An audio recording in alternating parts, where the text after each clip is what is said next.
A light magnitude 3.4 earthquake occurred in the Aegean Sea near Nisi Antikythera Island, Greece, in the evening of Sunday, July 27, 2025 at 8:09 p.m. local time, GMT+3.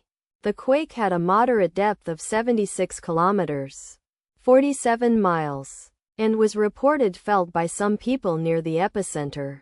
First to report, Auth after 3 minutes. The earthquake occurred 1 day 7 hours after a magnitude 3.5 earthquake had hit on Saturday, July 26, 2025, at 1:15 p.m. GMT+3 local time, in 81 kilometers, 50 miles, distance to the northeast. Data source from Volcano Discovery. Did you feel it? Let us pray. May the earthquake that occurred not affect our brothers and sisters there. May the earthquake not happen again. And may God protect everyone. Amen.